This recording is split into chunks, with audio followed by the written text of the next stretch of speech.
warga Kota Jayapura, kembali lagi dengan Suara Kota Jayapura. Saat ini kita bersama-sama dengan narasumber kita pada siang hari ini, yaitu Bapak Velson Mambrasar SOS MSI selaku pelaksana tugas Kepala Dinas Sosial Kota Jayapura. Apa kabar Bapak? Kabar baik. Luar biasa sekali. Sehat Bapak? Sehat. Kiranya kita selalu sehat ya Bapak. Bapak mungkin kita akan berbincang-bincang sedikit terkait dengan Dinas Sosial dan juga pelayanannya untuk warga Kota Jayapura. Untuk itu kita akan mulai dari pertanyaan kita yang pertama. Apa tugas dan fungsi Dinas Sosial Kota Jayapura? Tugas Dinas Sosial Kota Jayapura adalah melaksanakan pembangunan, sebagian urusan pembangunan yang berkaitan dengan bidang sosial, yaitu utamanya dalam rangka peningkatan kesejahteraan masyarakat di Kota Jayapura. Itu salah satu tugas kita, menjadi tugas pokok. Baik, kurang lebih itu tugas dan fungsi Dinas Sosial ya Bapak. Untuk itu apa saja program-program dari Dinas Sosial Kota Jayapura yang dilaksanakan dalam rangka meningkatkan kesejahteraan masyarakat di Kota Jayapura? Tugas kami di Dinas Sosial dalam rangka upaya peningkatan kesejahteraan sosial ini ada beberapa tugas-tugas di daerah, khususnya di Kota Jayapura, tetapi juga Pemkot Jayapura, tetapi juga ada tugas-tugas pembantuan yang dari Kemensos. Tugas-tugas di Pemkot Jayapura sendiri itu antara lain, misalkan kita di sini adalah pelayanan, kita ada bansos kepada masyarakat kita di Kota Jayapura. Bapak izin, mungkin bansos itu bantuan sosial. Kita perjelas. Ya, bansos itu adalah bantuan sosial yang memang dapat diakses oleh masyarakat kita di Kota Jayapura. Definisinya juga ada beberapa, artinya rinciannya ada beberapa. Jadi semua jenis bantuan yang kita berikan kepada masyarakat di Kota Jayapura itu pengkategoriannya juga bisa disebut bansos, gitu. Selain itu kita juga dapat tugas-tugas yang sifatnya urusan atau tugas pembantuan dari Kementerian Sosial, antara lain misalnya yang baru kita lakukan atau kita dampingi penyalurannya di tahap 1 yang lalu, itu adalah bantuan sembako, BLT sembako dan juga PKH. Dua itu adalah jenis bantuan sosial yang sumbernya dari Kementerian Sosial dan kemudian PT Pos Indonesia sebagai penyalurnya. Itu sudah kita lakukan di beberapa waktu yang lalu untuk tahap 1. Itu adalah tugas-tugas dari Dinas Sosial yang dananya itu dari Kementerian Sosial. Itu termasuk kategori tugas-tugas pembantuan yang dari pusat ke daerah, gitu.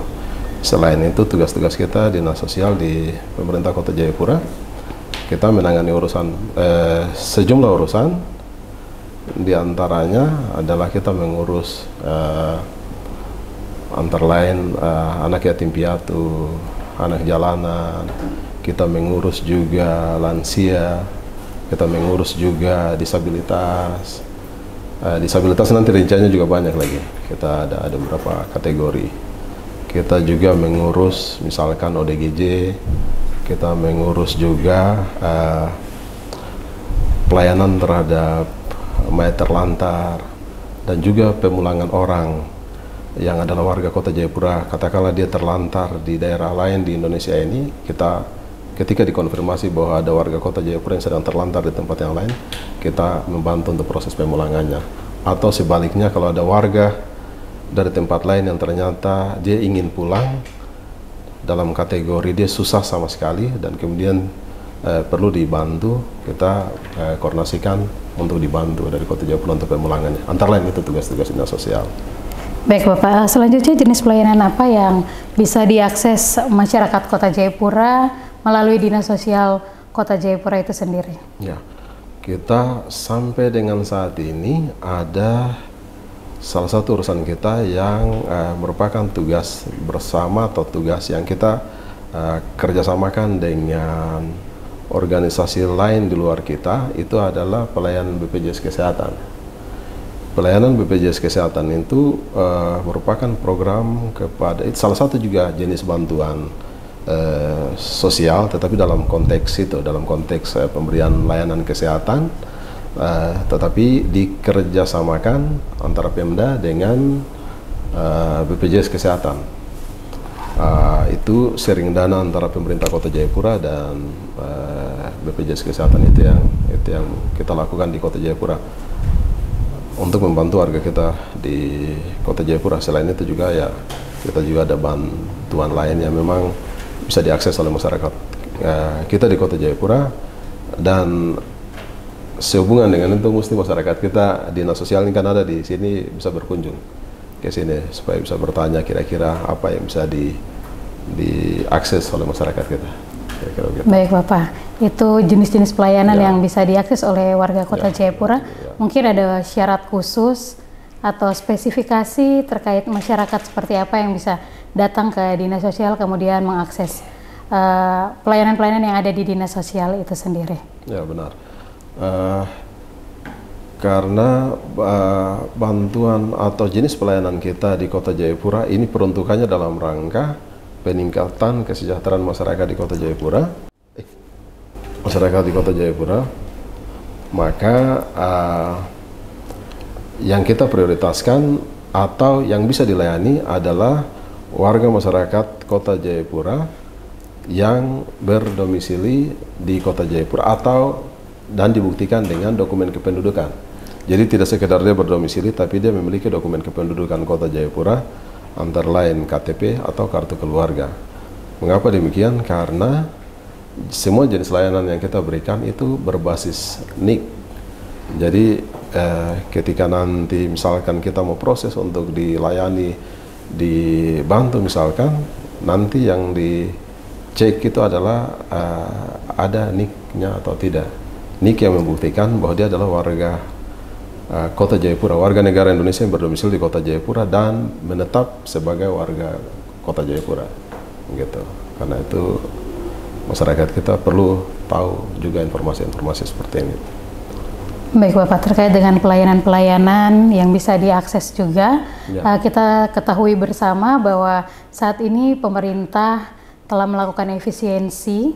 Bagaimana dinas sosial untuk melakukan efisiensi itu sendiri?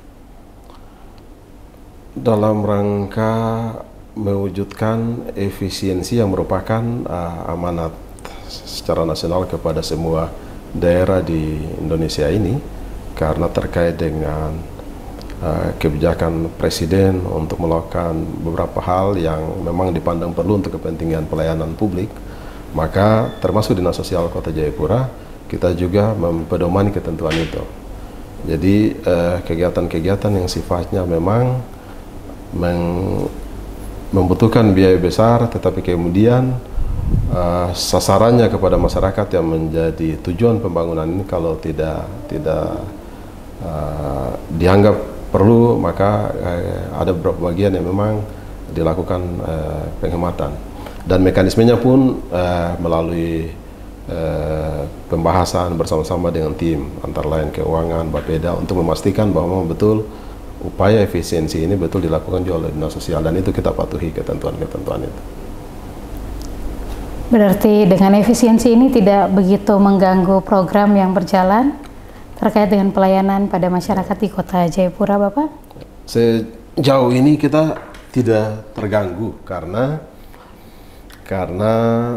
walaupun efisiensi ini dilakukan, tetapi tidak pada tataran tugas pokok dan fungsi, melainkan ada elemen-elemen pendukung yang memang menjadi sasaran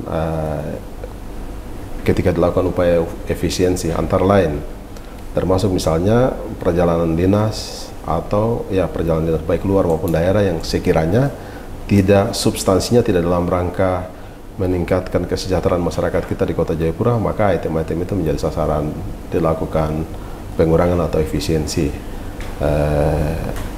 Tetapi hal yang sifatnya dalam rangka untuk kepentingan peningkatan kesejahteraan masyarakat kita, maka itu sejauh ini masih tetap seperti tahun-tahun sebelumnya kita masih lakukan seperti itu. Baik Bapak, terkait dengan pelayanan, tentunya ada saat-saat di mana ada terjadi insiden seperti mungkin bencana alam dan juga kebakaran. Bagaimana dinas sosial memberikan pelayanan kepada hal-hal tersebut, Bapak? Ya, Jadi benar bahwa tugas Dinas Sosial Kota Jayapura juga antara lain melakukan dalam kaitan dengan melakukan pelayanan di bidang sosial kemasyarakatan, termasuk diantaranya meliputi jika sewaktu terjadi musibah kebakaran di Kota Jayapura, jika terjadi bencana di Kota Jayapura, Dinas Sosial juga melakukan tugas-tugas dalam rangka membantu masyarakat kita yang terdampak atau terkena musibah maupun bencana. Intervensi Dinas Sosial itu terkait dengan utamanya misalkan kalau terkait dengan musibah kebakaran, kita ada ketentuan penanganan pasca musibah yang lama waktunya itu adalah 7 hari. Jadi selama masa tanggap 7 hari itu Dinas Sosial memberikan pelayanan makanan siap saji sebanyak 3 kali per 1 hari selama 7 hari. Bahkan kalau skala dari bencana atau musibah itu lebih besar, bisa saja lama masa tanggap darurat yang 7 hari bisa diperpanjang. Tetapi selama masa itu Dinas Sosial melakukan intervensi terkait dengan makanan, dan juga kami juga mengintervensi dari sisi penyediaan tempat penampungan yang sifatnya sementara, tenda. Jikapun dalam skala besar, kami juga minta bantu kepada satuan-satuan lain, misalnya ke Badan Penanggulangan Bencana Daerah atau juga ke Balai Kementerian Sosial, dan itu sudah tugas-tugas itu biasanya kita lakukan secara bersama. Selain itu juga terhadap korban itu kami juga memberikan misalkan dalam hal terjadi kasus kebakaran, itu Dinas Sosial juga memberikan bantuan berupa perlengkapan rumah tangga, misalkan perlengkapan dapur, perlengkapan tidur, dan juga bantuan makanan di luar daripada bantuan makanan siap saji yang telah diberikan kepada para korban. Itu tugas-tugas atau itu ya dalam kaitan dengan terjadi dua situasi tadi kami melakukannya seperti itu. Baik Bapak, apa sumber daya yang dimiliki oleh Dinas Sosial untuk menjalankan program-programnya? Ya, sejauh ini dari sisi SDM kami cukup, karena selain kami di Dinas Sosial, kami juga ada satuan-satuan mitra di luar, antara lain misalnya Tagana, Taruna Siaga Bencana. Ini adalah teman-teman kita satuan yang memang melekat dengan Kementerian Sosial, yang ketika terjadi situasi seperti itu bukan hanya kami sendiri, bahkan ketika mungkin nanti masyarakat lihat ini terjadi musibah tapi yang datang bukan orang berpakaian pemerintah daerah, tetapi yang datang menggunakan atribut yang lain, itu adalah satuan-satuan mitra kami. Ada Tagana, tapi juga dalam keadaan tertentu kami juga disupport oleh satuan-satuan yang lain lagi, misalkan biasa juga dari Pramuka, dari PMI, atau juga dari satuan-satuan lain yang memang berkonsentrasi dalam rangka penanganan bersama jika terjadi situasi-situasi tertentu, musibah ataupun bencana di Kota Jayapura. Baik Bapak, kita melangkah ke pertanyaan berikutnya. Kurang lebih bagaimana Dinas Sosial mengelola anggaran untuk menjalankan program-programnya? Sejauh ini memang dari sisi penganggaran untuk membiayai program-program kerja Dinas Sosial itu kita ini juga mungkin karena terkait dengan penganggaran kita yang terbatas, sehingga dari sisi kebutuhan penyelenggaraan pemerintahan di bidang sosial kemasyarakatan memang idealnya kita butuh biaya lebih sedikit. Namun demikian mekanisme pembahasan yang melibatkan Bapeda, keuangan, itulah yang kemudian di pentahapan itu teman-teman kita di sana juga memandang perlu atau tidak untuk mengalokasikan anggaran lebih atau tidak, itu biasanya di pentahapan itu. Mengapa demikian? Karena keterbatasan anggaran itu menyebabkan selain kita ada OPD lain yang memang tugas-tugasnya juga dipandang perlu untuk dialokasikan biaya atau anggaran ke sana, sehingga di tingkat tertentu kami juga harus memahami keadaan itu. Namun demikian memang dalam rangka menjawab permasalahan sosial kita di Kota Jayapura, memang tidak sedikit anggaran yang dibutuhkan, karena Satu hal kita sampai dengan hari ini kita tahu bersama Kota Jayapura beberapa fasilitas yang dibutuhkan untuk penanganan masalah sosial Kota Jayapura itu belum ada. Dan karena itu saya pikir dari sisi ketersediaan anggaran, Dinas Sosial memang sangat mengharapkan perhatian dari selain pemerintah Kota Jayapura sendiri, tetapi juga mungkin dari Kemensos atau dari kementerian lain yang sekiranya ingin juga bersinergi dalam rangka penanganan tugas-tugas sosial kemasyarakatan di Kota Jayapura. Kira. Baik Bapak, terkait dengan program-program Dinas Sosial sendiri menangani masalah-masalah di Kota Jayapura ini yang cukup menarik perhatian kita, Bapak mungkin terkait dengan ODGJ atau orang dengan gangguan jiwa. Karena kita bisa ketahui sendiri saat-saat ini kalau kita melewati jalan di Kota Jayapura, kita bisa menemui mereka di tempat-tempat umum, Bapak. Kurang lebih yang menjadi pertanyaan kita, bagaimana peran Dinas Sosial mungkin dalam menangani ODGJ ini sendiri? Ya, ODGJ kita di Kota Jayapura sampai dengan hari ini jumlahnya 35 orang yang kita pantau. Sementara di luar itu bisa lebih atau bisa juga ya kalau berkurang sekali saya pikir kita masih harus mendalami. Tapi dari jumlah 35 dan kemungkinan bertambah bisa karena kita tahu bersama bahwa Kota Jayapura ini ada rumah sakit jiwa daerah milik provinsi yang menjadi rujukan untuk satu tanah Papua. Bahkan juga ada yang merujuk dari luar masuk ke tanah Papua. Sehingga ODGJ yang ada di Kota Jayapura mungkin kalau masyarakat kita lihat, oh ini kenapa tiba-tiba ada ODGJ yang sepertinya kita baru lihat ini ada muka baru. Misalkan ya kami di kesempatan ini ingin menyampaikan bahwa ODGJ ini walaupun dalam status itu dia bisa berpindah dari satu tempat yang lain, satu tempat ke tempat yang lain, misalkan bisa masuk ke Kota Jayapura itu untuk daerah-daerah yang berdekatan itu ada, itu biasa terjadi. Misalkan contoh kita dengan Kabupaten Kerong, Kabupaten Jayapura, Kabupaten Sarmi, bisa ada ODGJ yang bisa juga berpindah karena mungkin menumpang kendaraan di darat misalkan. Tapi juga tidak tertutup kemungkinan ada ODGJ yang masuk ke Kota Jayapura karena menumpang kapal laut, itu ada juga. Karena itu jumlah ODGJ kita di Kota Jayapura di beberapa kasus yang kami tangani itu ternyata bukan warga Kota Jayapura. Beberapa lagi memang kami sulit untuk mendapatkan dokumen kependudukannya sehingga tidak bisa memastikan bahwa dia sebelumnya adalah warga di mana. Tetapi semuanya itu saat ini ada di Kota Jayapura dan karena itu memang butuh penanganan kita. Nah, yang jadi kendala kami Dinas Sosial sampai dengan hari ini adalah bahwa ya kalau saya sampaikan seperti ini nanti mungkin juga masyarakat kita juga bisa memberi pendapatnya. Rumah sakit jiwa yang diharapkan menangani ODGJ itu kalau orang luar dia berpandangan bahwa rumah sakit jiwa itulah tempat terakhir yang menangani ODGJ. Padahal rumah sakit jiwa juga adalah rumah sakit yang sama dengan rumah sakit umum lain yang ketika orang sakit diantar ke sana, dia akan melakukan penanganan semasa sakit. Artinya bahwa ketika dia mengarah kepada sembuh, maka harus dipulangkan. Nah, soal pulang ini, khusus bagi ODGJ itu pulang ke mana? Kalau ternyata keluarga yang menjadi bagian dari dia itu tidak mensupport dia, antara lain memfasilitasi, mengurus dia selama ditangani di rumah sakit, atau menyambut dia kembali ketika dia harus pulang.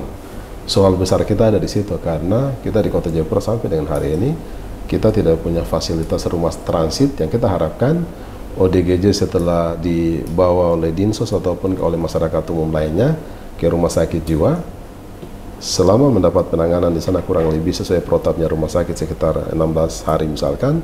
Setelah mengarah ke sehat dia harus dipulangkan. Dipulangkan ini harusnya dia ada tempat untuk transit, rumah transit lah. Mengapa dia harus transit? Karena ada obat-obat dari rumah sakit yang harus diberikan kepada dia. Dia harus minum obat dalam rangka pemulihan statusnya yang dari jiwanya secara psikologi.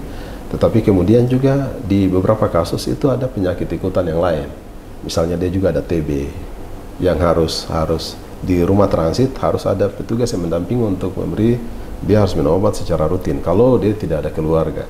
Nah, yang seperti ini kita di Kota Jayapura kita tidak punya fasilitas itu sehingga menyulitkan kita dalam rangka penanganan secara tuntas ODGJ di Kota Jayapura. Nah, karena itu di kesempatan ini kami ingin menyampaikan kepada seluruh masyarakat kita di Kota Jayapura terhadap keluarga-keluarga yang memang dia punya kerabat itu dia ada dalam status khusus seperti ini, katakanlah dia ODGJ, mohon bantuan keluarga untuk mengantar atau memfasilitasi atau melaporkan kepada dinas sosial. Mohon bantuan pemerintah melalui dinas sosial. Ada anggota keluarga kami yang membutuhkan pelayanan kesehatan karena dalam status ODGJ. Mohon bantuan kah dinas sosial bisa dibantu diantar ke rumah sakit jiwa. Sampai dengan hari ini tidak ada. Mengapa kami butuh seperti itu? Karena rumah sakit jiwa dalam rangka memberikan pelayanan itu butuh nomor induk kependudukan. Nomor induk kependudukan yang sudah tentu ada di kartu keluarga milik keluarga besar dari si pasien ODGJ ini. Jadi kalau keluarganya tidak mengantar dia, lalu kemudian katakanlah misalnya atau keluarganya tidak membantu untuk menyediakan atau memberi informasi cukup untuk membantu si pasien ini, ini akan menyulitkan karena dalam beberapa kasus yang kami dampingi atau urus ke rumah sakit jiwa, itu rumah sakit jiwa tidak bisa memberikan pelayanan. Alasannya, bukan tidak bisa memberikan pelayanan, belum bisa melayani karena pelayanan mereka juga berbasis NIK. Artinya kalau dia tidak ada NIK, maka itu berkaitan dengan mekanisme pertanggungjawaban. Ada pasien yang dilayani tetapi tidak diketahui dia ada punya nomor induk atau tidak, kependudukan atau tidak. Mengapa demikian? Karena di sana ada pelayanan makanan, ada pelayanan obat ya, memang betul dia gratis, tetapi mekanisme SPJ-nya itu juga harus bisa dipertanggungjawabkan. Bahwa betul ada pasien yang dilayani, tetapi bukti bahwa dia adalah penduduk Indonesia atau warga negara Indonesia dibuktikan dengan nomor induk kependudukannya mana? Ternyata itu tidak bisa dibuktikan. Baik Bapak, berarti dapat kita simpulkan bahwa bermaraknya ODGJ di Kota Jayapura ini belum pasti dari Kota Jayapura saja atau warga Kota Jayapura, tetapi kiriman dari kabupaten-kabupaten terdekat seperti yang tadi Bapak sebutkan, dari Kerom, dari Sarmi juga. Seperti itu Bapak. Jadi bagaimana kondisi ODGJ kita di Kota Jayapura saat ini Bapak? Ya artinya kita kalau saya sampaikan bahwa ODGJ yang ada ini artinya kita menduga ya bahwa beberapa ODGJ baru yang memang tadinya misalnya kita lihat dia ada di beberapa daerah yang berdekatan, ternyata sekarang sudah ada di Kota Jayapura, sehingga kami berkesimpulan sementara bahwa ODGJ di Kota Jayapura bukan hanya warga semata-mata warga Kota Jayapura, tetapi diduga kemungkinan ada beberapa warga dari daerah-daerah yang berdekatan yang bisa dijangkau dan jalan darat ini juga ikut bisa berpindah. Namun demikian maksudnya untuk kita memberi kesimpulan mutlak bahwa itu adalah karena beberapa daerah lain ikut memberi kontribusi datangnya ODGJ di Kota Jayapura. Saya kira tidak ada itikat dari daerah lain untuk berkontribusi menghadirkan ODGJ di Kota Jayapura, melainkan yang namanya ODGJ kapanpun dia mau jalan, dia mau numpang siapa itu kan pasti tidak ada yang bisa. Baik Bapak, itu berarti kondisi saat ini dengan jumlah yang tadi Bapak sebutkan, apakah di Kota Jayapura ini terjadi peningkatankah 35 ODGJ yang tadi Bapak sebutkan yang ditangani oleh Dinas Sosial itu, apakah Kota Jayapura mengalami peningkatan dari tahun-tahun sebelumnya atau seperti apa kondisinya Bapak? Sebetulnya kalau peningkatan signifikan sebenarnya tidak. Hanya memang ada ODGJ yang sebelumnya kita tidak pantau. Jadi data kita sebelumnya katakanlah lebih sedikit, tetapi kemudian ada laporan dari masyarakat. Sehubungan dengan kami sedang juga melakukan upaya pendataan dengan menyurati kelurahan, kampung, meminta bantuan sekiranya terdapat informasi atau data mereka di tingkat kelurahan ada ODGJ di sana, tolong dilaporkan ke kami. Laporan itulah yang menyebabkan akhirnya kami tahu bahwa ternyata ODGJ di Kota Jayapura jumlahnya bukan hanya sedikit seperti yang sebelumnya, tetapi ternyata jumlah kita sampai dengan hari ini yang kita pantau ada 35. Namun demikian jumlah itu bisa saja dia bertambah seiring dengan ya konsekuensi-konsekuensi tertentu dari pembangunan kota yang memang semakin maju. Baik Bapak, untuk itu apa langkah konkret pemerintah melalui Dinas Sosial dalam penanganan ODGJ di Kota Jayapura sendiri? Ya, kita di Dinas Sosial, di pemerintah Kota Jayapura melalui Dinas Sosial, kita sedang melakukan upaya-upaya antara lain sejauh ini untuk pemberian pelayanan yang sifatnya ada yang pemberian pelayanan langsung kepada ODGJ. Itu antara lain kami membentuk tim terpadu penanganan ODGJ di Kota Jayapura bekerja sama Dinas Sosial, Dinas Kesehatan, Rumah Sakit Jiwa, Satpol untuk melakukan penyisiran, membawa orang dalam keadaan khusus itu ODGJ, kami bawa ke Rumah Sakit Jiwa untuk melakukan pelayanan atau penanganan medis. Itu antara upaya-upaya langsung kepada si pasien. Tapi kami juga melakukan upaya-upaya lain sebagai bagian dari ikut mensupport keluarga si pasien, antara lain memberikan supporting makanan yang kami harapkan sebenarnya dari sisi dampaknya mungkin dia tidak berdampak langsung kepada si ODGJ. Hanya kami berpikir bahwa andaikan ODGJ berkesempatan ke rumah, bisakah dia juga bisa mendapatkan kemudahan-kemudahan dari layanan yang diberikan oleh Dinas Sosial melalui keluarga dari si pasien ODGJ. Kami juga di beberapa kali merencanakan atau membantu juga fasilitas berupa perlengkapan lain. Misalkan kami juga bantu pakaian.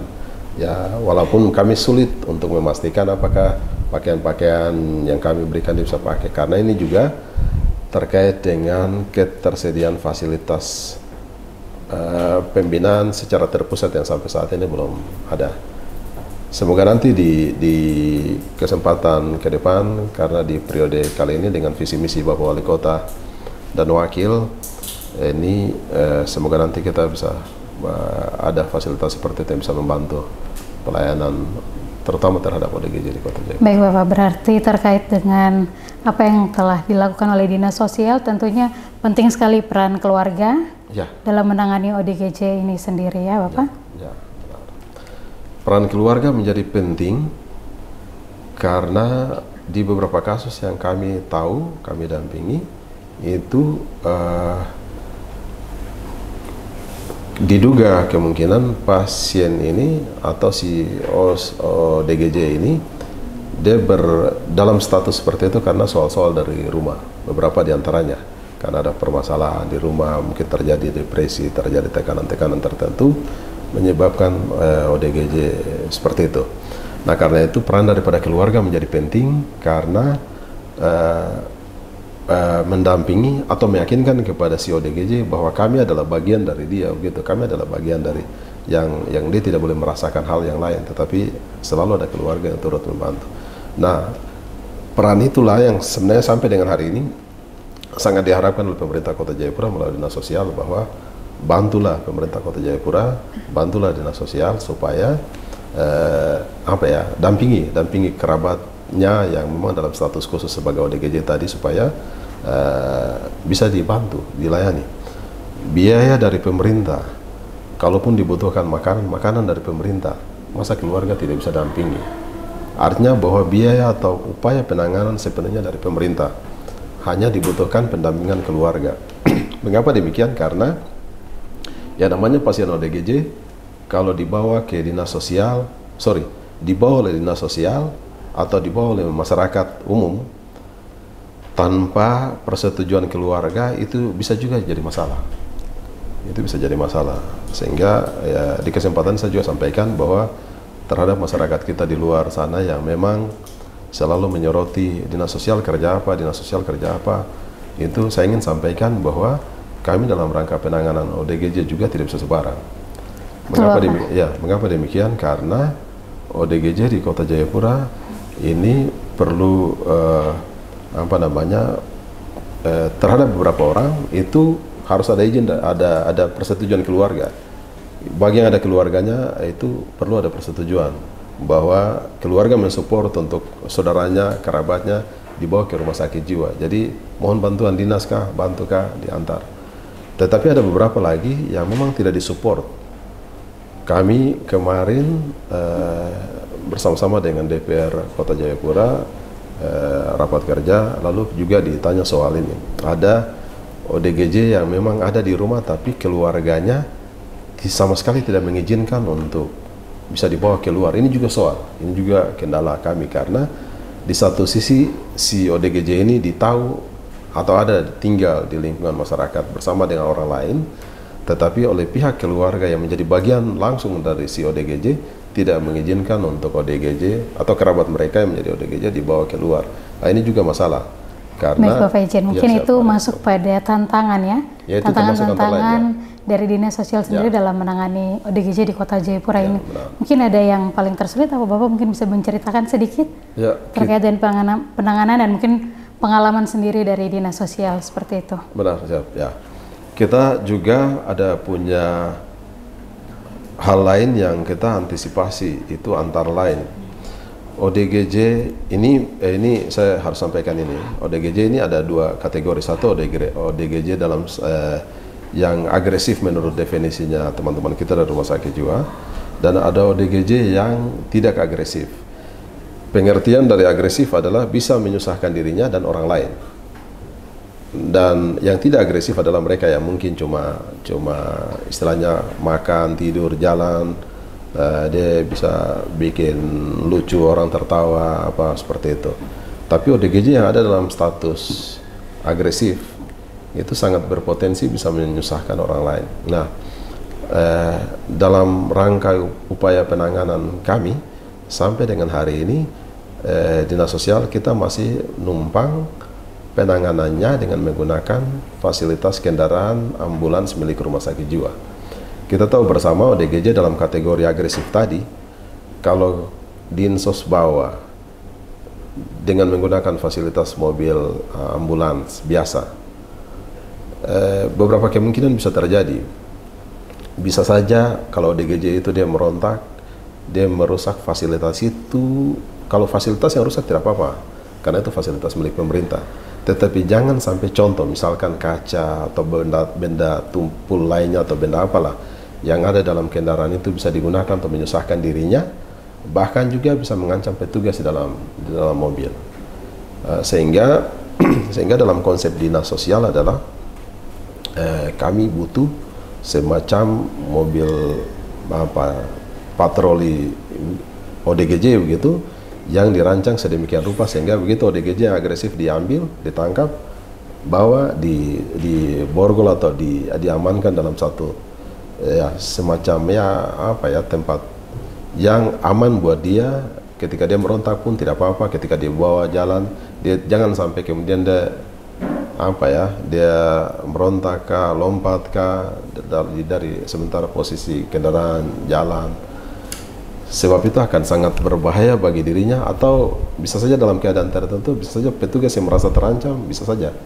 Dan karena itu memang itu tantangan-tantangan yang kami hadapi. Namun demikian kami juga tetap melakukan upaya-upaya bekerja sama. Selain kami Dinsos, kami juga punya pendamping atau Peksos yang sudah punya pengetahuan, pengalaman tentang tata cara melakukan pendekatan terhadap kasus-kasus serupa. Ya, kami berharap mereka juga dapat membantu kami dalam upaya penanganan kasus-kasus seperti ini. Baik Bapak, berarti dapat disimpulkan untuk penanganan ODGJ tantangannya salah satunya adalah kurangnya fasilitas ya Bapak. Ya, benar, atau Kota Jayapura sudah memiliki mobil seperti yang tadi Bapak sampaikan khusus untuk penanganan ODGJ? Ya. Atau saat ini kita belum punya? Kita belum punya. Jadi dalam sebuah kesempatan Rapim saya sampaikan hal ini. Mengapa demikian? Karena jika pemerintah Kota Jayapura punya fasilitas seperti itu, mungkin suatu saat ketika masyarakat kita telepon, Pak, Bu, ini ada ODGJ di daerah mana, dia mengganggu masyarakat kita. Dia pengalaman beberapa kasus ada ODGJ merusak fasilitas toko atau misalkan seperti itu. Bisakah dijemput, bisa dibawa? Andaikan kita punya fasilitas seperti itu, saya pikir tim kita pasti bisa bergerak ke sana untuk melakukan upaya-upaya penanganan. Baik Bapak, berarti dapat disimpulkan salah satu tantangannya adalah kurangnya fasilitas. Selanjutnya Bapak, kira-kira apa peran masyarakat dalam membantu Dinas Sosial dalam menangani ODGJ itu sendiri? Ya. Harapan kami untuk masyarakat di Kota Jayapura, jika menemukan ODGJ yang memang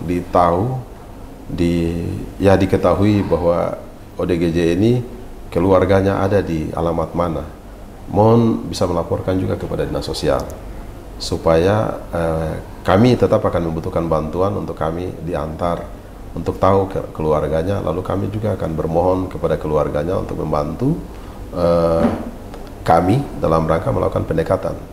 Karena kita tahu bersama bahwa walaupun dia ODGJ, tapi kalau keluarganya atau kerabatnya yang datang, saya yakin pasti dia akan memberikan respon yang Bapak, baik. Salah satunya untuk melaporkan, Ya. warga Kota Jayapura harus kemana? Ke alamat atau mungkin ada call center yang dapat dihubungi, atau mungkin nomor yang tertera untuk mempermudah ketika masyarakat ingin melaporkan dan mengantar keluarganya itu ke dinas sosial untuk ditangani menjadi lebih baik. Ya. Saya pikir sejauh ini sebenarnya kita ada punya media online yang sebenarnya bisa dihubungi. Namun demikian, saya pikir untuk kepada seluruh warga masyarakat kita di Kota Jayapura yang memang menemukan kasus-kasus seperti itu dan hendak melaporkan kepada dinas sosial, kami sarankan sebaiknya ke dinas sosial, sehingga kemudian selain informasi yang diketahui, tetapi juga mungkin ada informasi lain yang perlu disampaikan, saya kira baik.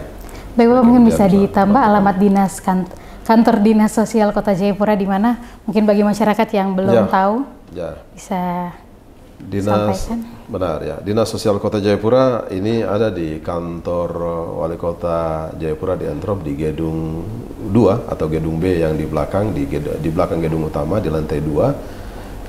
Saya pikir siapa saja bisa ke sini menggunakan fasilitas kendaraan apa saja bisa menjangkau kantor ini. Silakan saja ke sini karena petugas kami akan selalu siap untuk memberi layanan kepada seluruh masyarakat. Baik, Bapak mungkin bisa memberikan closing statement terkait bincang-bincang kita pada siang hari ini. Ya. Kepada seluruh masyarakat kita di Kota Jayapura yang memang membutuhkan pelayanan dari pemerintah Kota Jayapura melalui dinas sosial, kami sarankan untuk sebaiknya bisa berkunjung ke dinas sosial Kota Jayapura untuk mendapatkan informasi. Sebab kami perlu sampaikan adalah bahwa dinas sosial Kota Jayapura tidak jauh dari Bapak dan Ibu warga Kota Jayapura.